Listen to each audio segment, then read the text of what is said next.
Welcome. So today I'm going to be talking about releasing energetic attachments. I'm going to be covering emotional attachments, but I'm also going to be covering mental attachments. I think that I'm going to be spending more time explaining how to overcome and release emotional attachments, because when it comes to mental attachments, that becomes fairly easy once you release the emotional attachment. So when it comes to emotional attachments, this is probably the hardest form of energetic attachment to rid yourself from.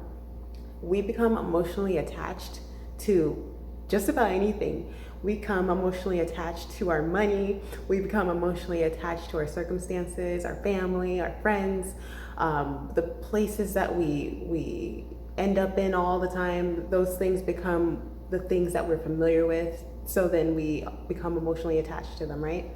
And without these things, we don't feel whole. We don't feel complete. And when it comes to emotional attachments, these things stem from what you feel is familiar, or what you've known, what feels comfortable to you. And what's comfortable to you, what's familiar to you, may not always be what's best for you. And so releasing this form of attachment can be extremely hard, especially because when you grow up conditioned a certain way, you just see these things as a part of your identity. And emotions and how we respond to them, a lot of the times people don't see these things as passing tools that we use. Instead, they attach themselves to that feeling and they become that. So if someone's full of rage and vengeance, then we are quick to label that person as vindictive, right? Or hateful, when really that person is just so attached to that form of energetic energy, or that form of energy in general, that they just take on the characteristics of that energy physically. Because what I like to say is that when something manifests in a spiritual aspect, it will soon manifest physically in some way or some shape or some form, like it's going to. So when we are able to identify these things before they manifest physically, it gives us more leverage to detach from them, right?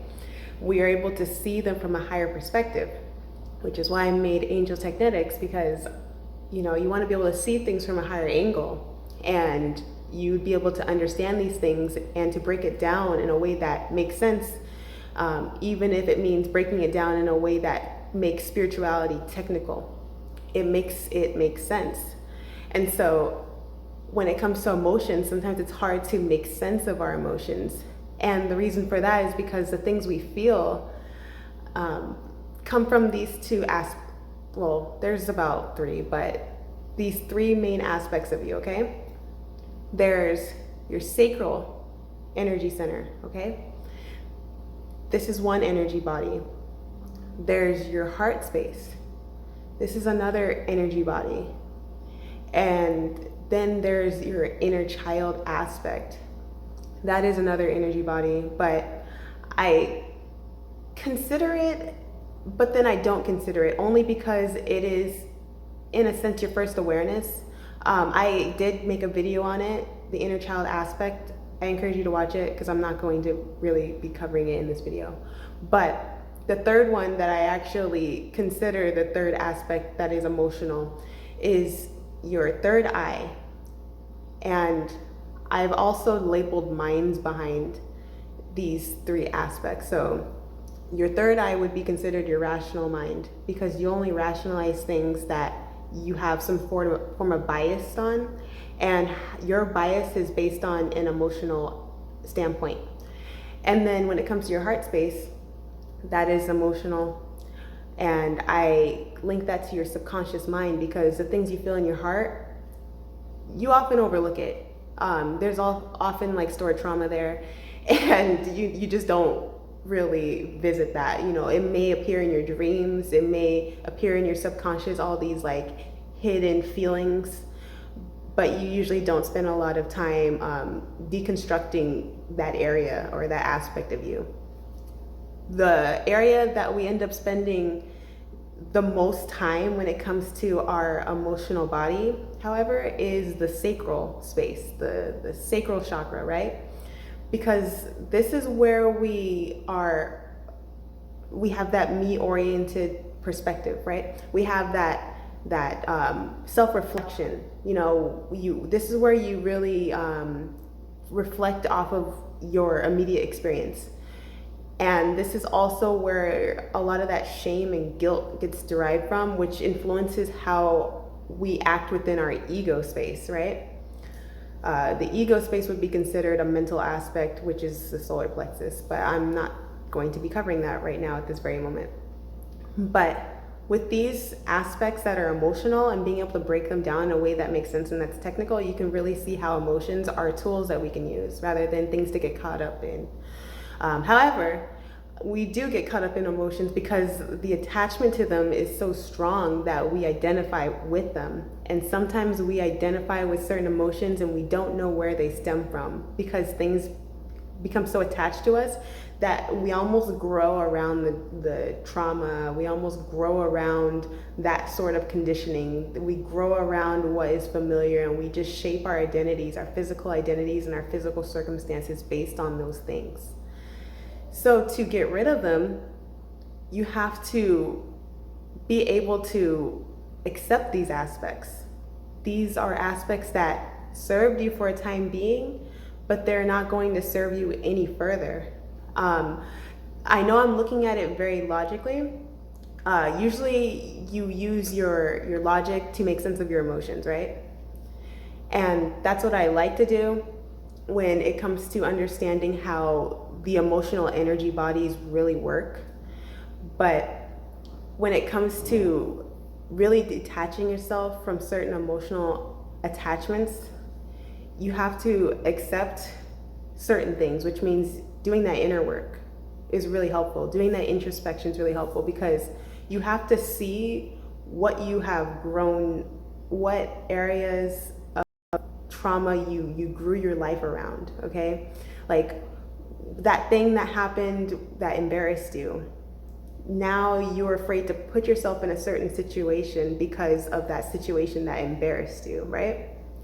And so now you're reshaping yourself around that experience that is considered traumatic.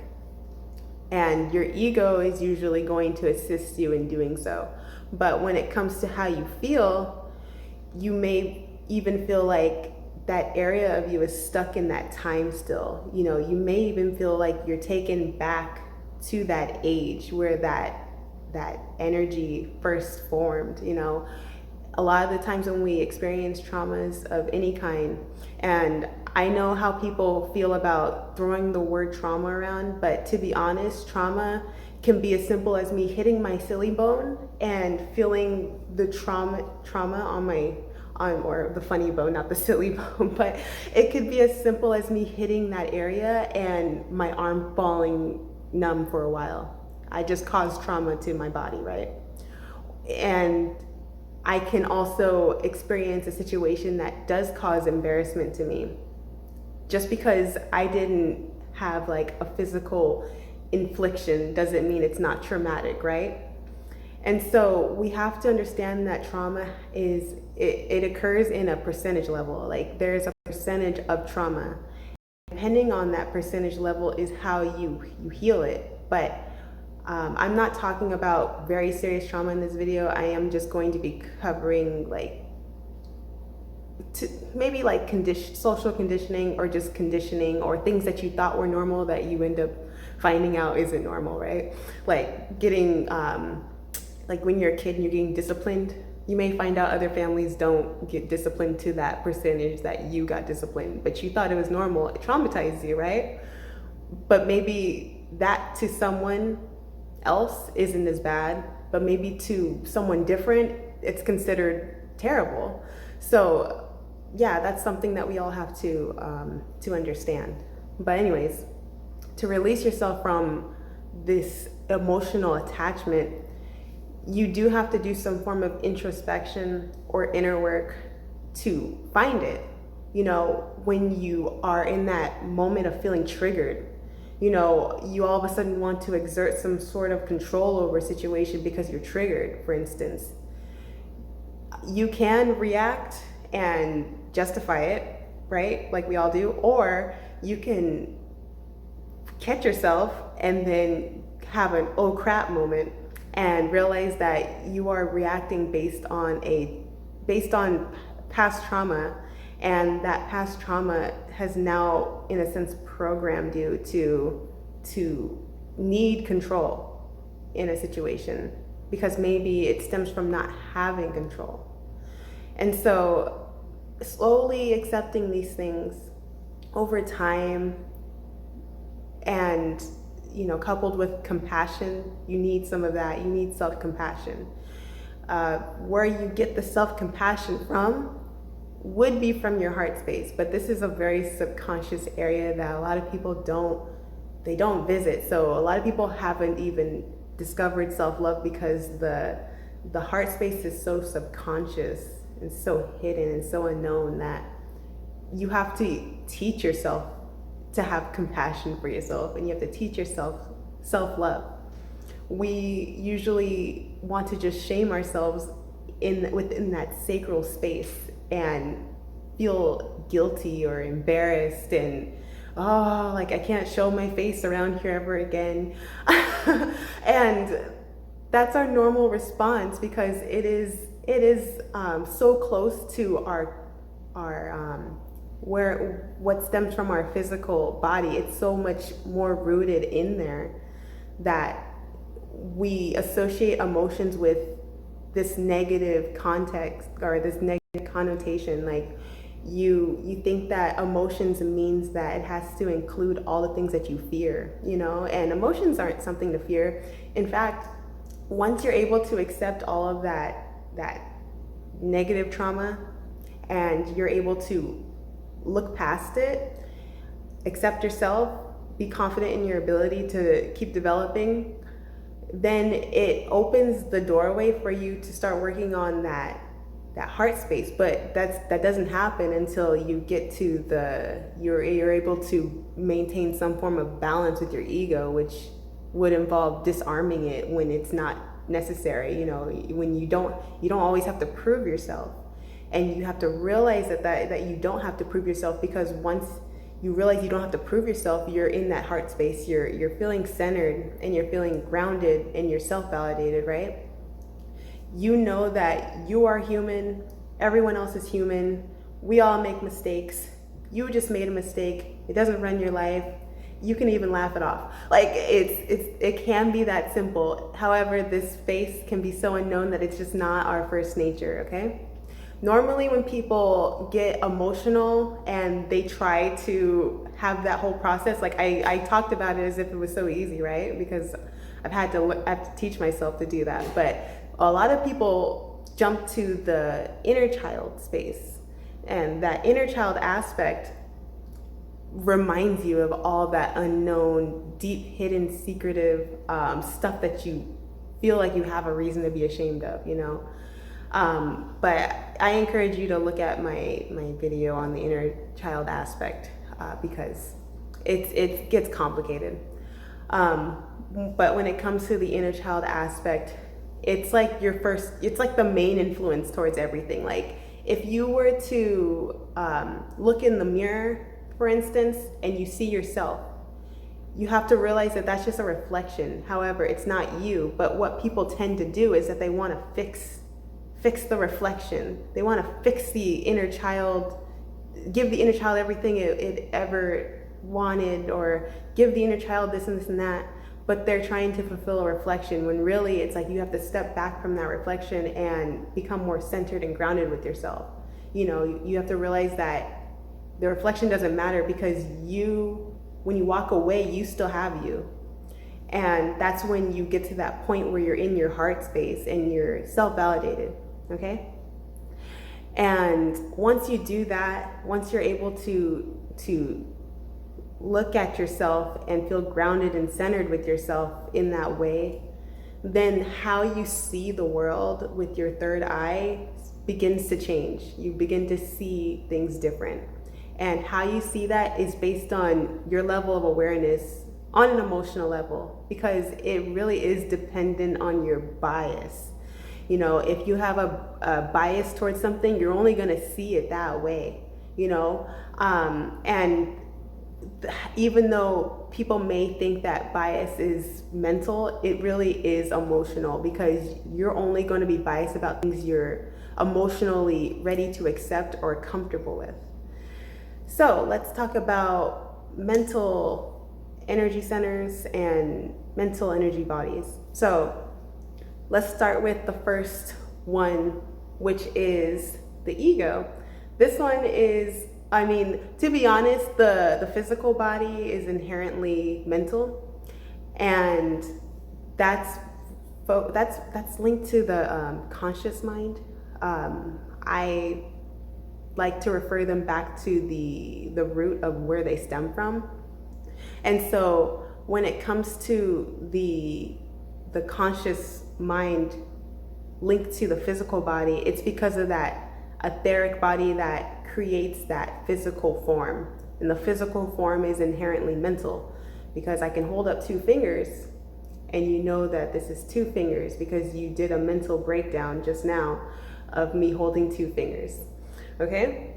Inherently mental. So we're not going to really talk about that. I'll maybe talk about it in a separate video. But let's talk about the first mental energy body, which is your ego mind, which is your solar plexus. The reason why I give them different names is because it helps us locate which part of our mind is where.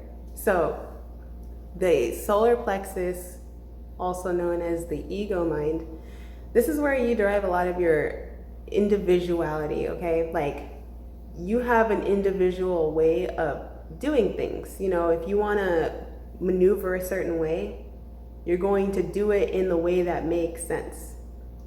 That's it. The ego does what makes sense. It does what makes sense even within structural society. It does what makes sense, logic, what the reasoning behind it has to make sense. Like, it has to make sense within what you can see. Okay, this area doesn't really mess with abstract concepts. Okay, when someone's really heavily in their ego, they can come off in a way where it feels like they're emotionally detached, and it's because they are. This is if they're expressing a lot of themselves within that ego space, that solar plexus.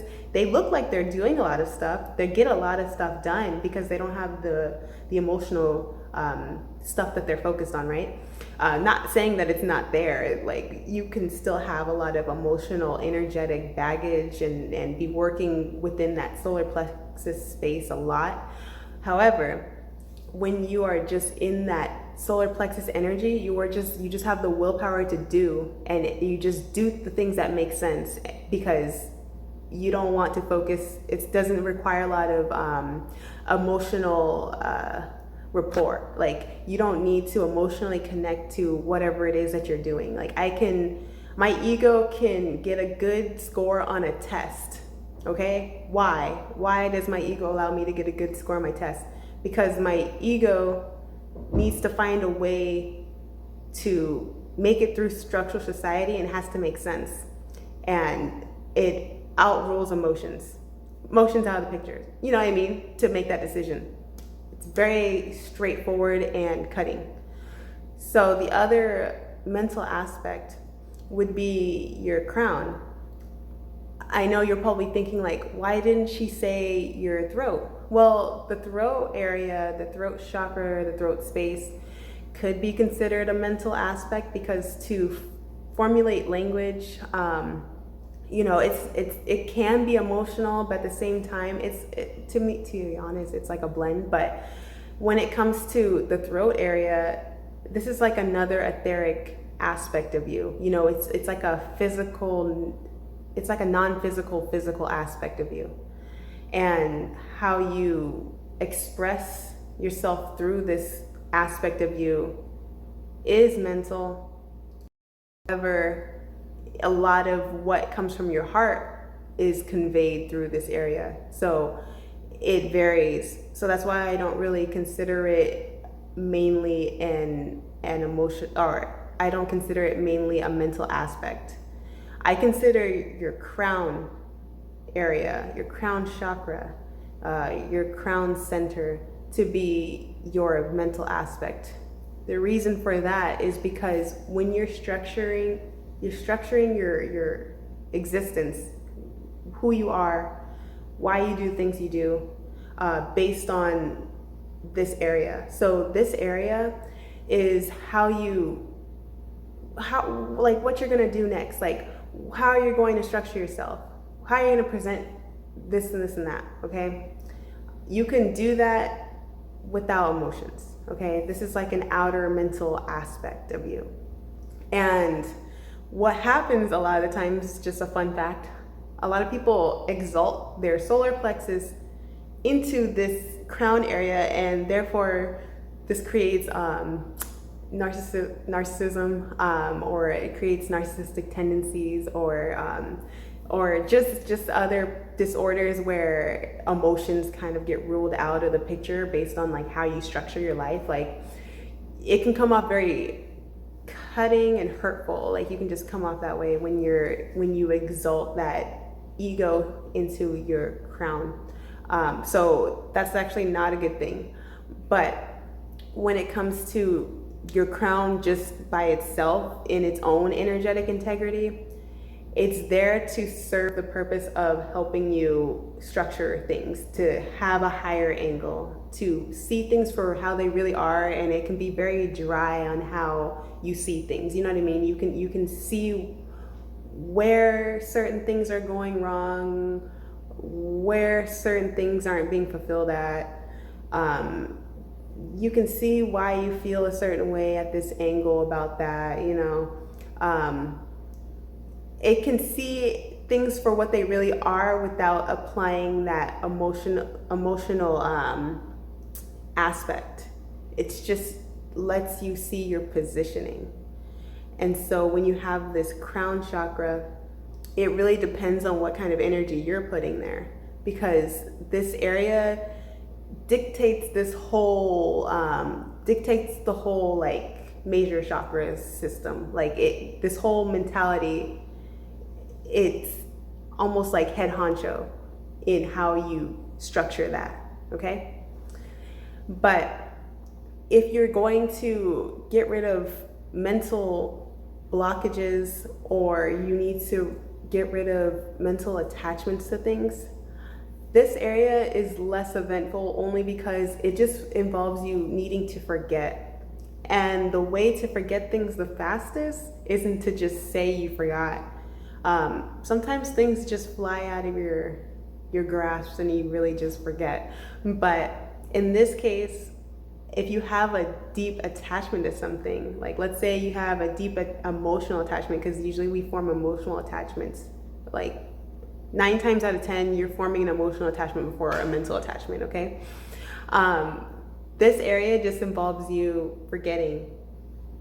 You just forget about, oh, I overlooked that thing. Oh, I didn't really pay attention to what you said.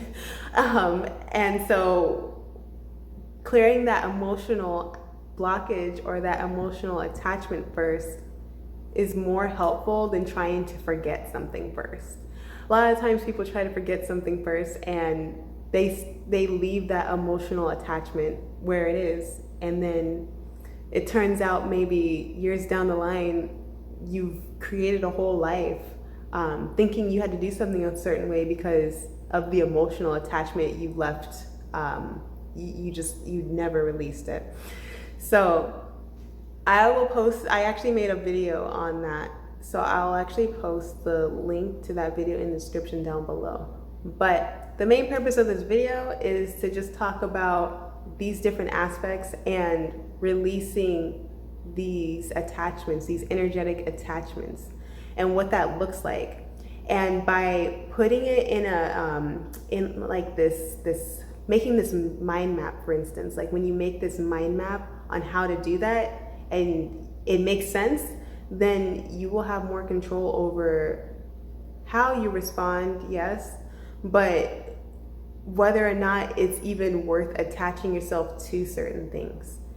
because sometimes we attach ourselves to things because we think it makes sense.